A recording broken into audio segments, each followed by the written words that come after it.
Todos os dias há um crime novo. Novo cenário. Novos suspeitos. Novas pistas. Sudocrime, o novo jogo do Observador. Descubra quem foi com a lógica do Sudoku e faça justiça pela sua cabeça. Na secção Jogos em observador.pt ou na app. E o livro com 100 jogos já em pré-venda. Jornal do Meio-Dia.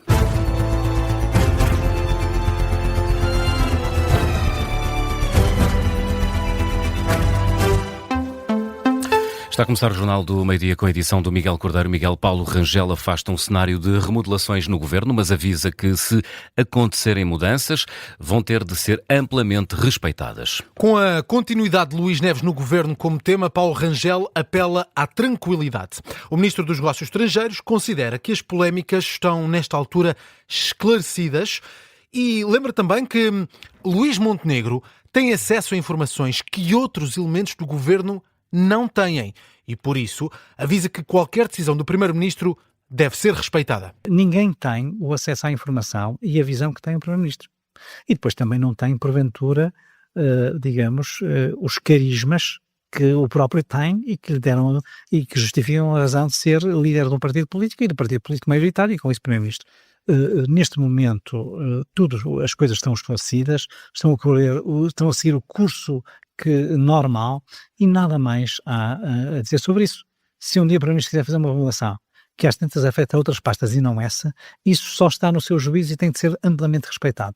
Portanto, vivamos os tempos normais com normalidade e sem sobressalto. Perante o coro de críticas, o Ministro dos Negócios Estrangeiros ataca a oposição, recorda os trabalhos de José Luís Carneiro e de Eduardo Cabrita na administração interna para dizer que os socialistas têm telhados de vidro. No caso do Partido Socialista e do seu líder, José Luís Carneiro, ele não foi capaz, como Ministro da Administração Interna, de percepcionar a questão das migrações, que é uma questão fundamental. Falhou aí e colaborou ativamente com o desmantelamento do CEF, cujo o preço dessa decisão dos governos socialistas, corporizada por Cabrita, que vem falar, enfim, a quem se dá hoje um crédito que não sei que fundamento tem. Quer dizer, como é que hoje pode ser uma das vozes credíveis a falar sobre os assuntos, da defesa e da administração interna, uma pessoa cuja prestação nessa pasta foi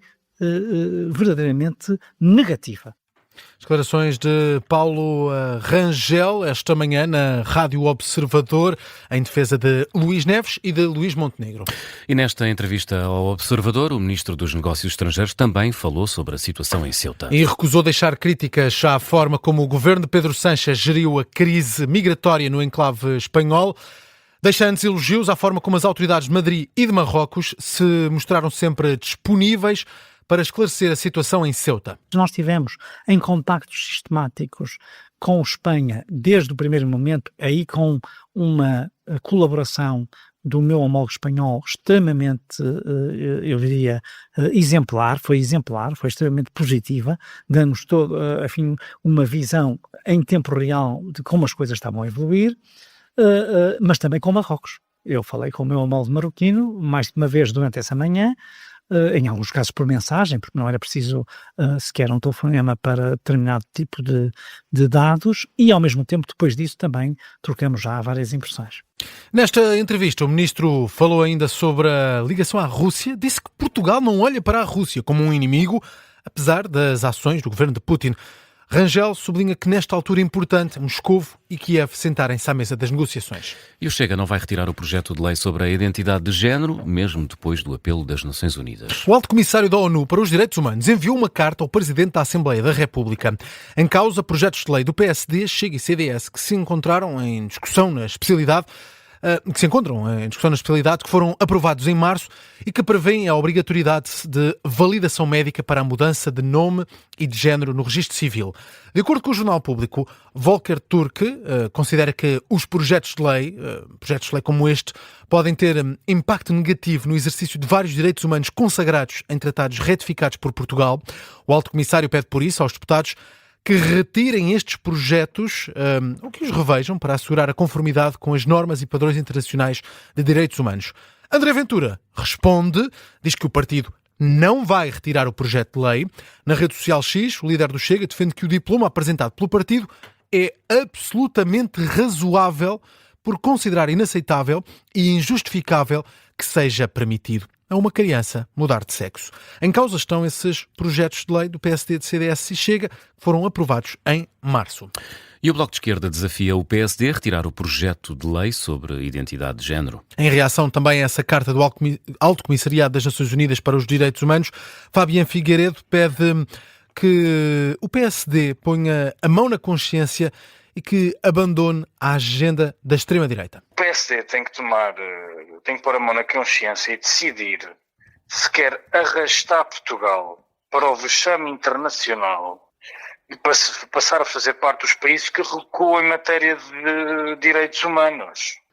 Por isso, o PSD deve pôr a mão na consciência, abandonar a agenda do Chega que tem copiado e legislar com base na ciência em vez de ir atrás das guerras culturais da extrema-direita. Posição do Bloco de Esquerda depois dessa carta da ONU enviada a José Pedro Aguiar Branco. E o deputado Miguel Costa Matos garante que o movimento que acaba de formar, o Instituto Progresso, não é um projeto de esquerda, nem pretende criar divisões internas no PS. Fala de um projeto extrapartidário para pensar o país a médio e longo prazo e não para discutir as propostas do dia-a-dia. Costa Matos diz que isso compete aos partidos.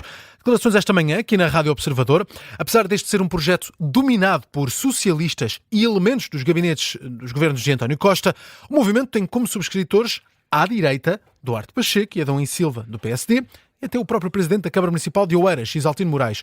Costa Matos utiliza estes trunfos para explicar que não se trata de um projeto afeto apenas a um espectro político. Sentimos a necessidade de criar um espaço extra-partidos que não é da esquerda, que vai desde o centro-direita até à esquerda, de todas as pessoas que partilham dos valores da democracia, do Estado Social, de um Estado que, em vez de sair da frente, tem que ser ágil, inteligente e dar a mão à sociedade para poder ajudar ao desenvolvimento do país. Nós achamos que é preciso arranjar novas respostas, não podemos limitar apenas a defender as coisas que foram feitas ao longo destes 50 anos. O deputado do PS explica também que a primeira conferência deste Instituto de Progresso vai ser sobre a inteligência artificial e o futuro da economia. Desporto agora no Jornal do Meio-Dia com uma notícia de última hora. Já é oficial, Palhinha vai reforçar o plantel do Benfica. Acaba de ser comunicado pela SAD Encarnada, comunicado enviado à CMVM.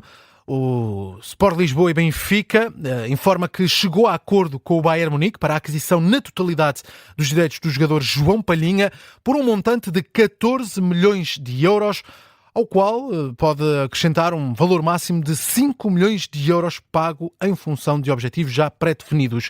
A Benfica SAD celebra este contrato com João Palhinha até 30 de junho de 2030, com uma cláusula de rescisão no valor de 50 milhões de euros. Este é o comunicado do Benfica. Nas redes sociais, a equipa encarnada também já partilhou uma imagem de João Palhinha, equipado com a camisola encarnada. Confirma-se assim mais um reforço para a equipa treinada por Marco Silva e depois de semanas de negociações e de impasse, João Palhinha regressa a Portugal, agora para representar o Sport Lisboa e a Benfica. Confirma-se o negócio por 14 milhões de euros, mais 5 por objetivos. Meio-dia 9, seguimos com um caso que está a gerar muitas dúvidas. O diretor da CIA terá feito uma visita a Moscovo. Uma visita relâmpago, inesperada, à capital russa no dia de ontem. A viagem não foi confirmada oficialmente, mas vários jornais norte-americanos e russos têm revelado detalhes sobre esta visita que está envolta em secretismo. Connosco em estúdio está o jornalista do Observador, Martim Madeira. Martim, que detalhes sabemos sobre esta viagem do diretor da CIA a Moscovo? O Washington Post explica que a primeira indicação de que John Ratcliffe terá ido a Moscovo verificou-se na plataforma de aviação Flight Radar. Na tarde de domingo, um avião de transporte militar partiu da base aérea de Andrews, em Washington, com destino a Riga, a capital da Letónia, onde ficou durante cerca de 24 horas. Depois, na terça-feira de manhã, o mesmo avião partiu para Moscovo, com o diretor da CIA a bordo, onde aterrou por volta das 9 horas locais. Horas depois desse avião parte de Moscovo, aterra em Riga, onde já estava um segundo avião dos Estados Unidos, de transporte de altas figuras do Estado norte-americano, e terá sido nesse segundo avião que John Ratcliffe, diretor da CIA, regressa a Washington. Para além destas informações dos aviões, vários canais de Telegram russos publicaram vídeos de vários carros com matrículas diplomáticas nas ruas de Moscovo, e ao mesmo tempo o portal norte-americano Axios noticiou que os Estados Unidos fizeram um pedido à Ucrânia para suspender os ataques no território russo, isto porque tinham um corpo diplomático de alto nível na capital da Federação Russa. Os Estados Unidos não comentaram estas alegações. No entanto, Dmitry Peskov, porta-voz do Kremlin, foi questionado pelo Washington Post e revelou que houve uma visita para estabelecer contactos entre serviços de segurança. A última visita oficial à capital russa tinha sido em 2021. O Wall Street Journal escreve que uma das razões para Ratcliffe estar em Moscovo é porque os Estados Unidos da América descobriram informações de que a Rússia tem planos para testar a NATO com ataques a países aliados nos próximos anos. Há ainda detalhes por apurar sobre esta visita que terá acontecido durante o dia de ontem. E que fecha o Jornal do Meio-Dia.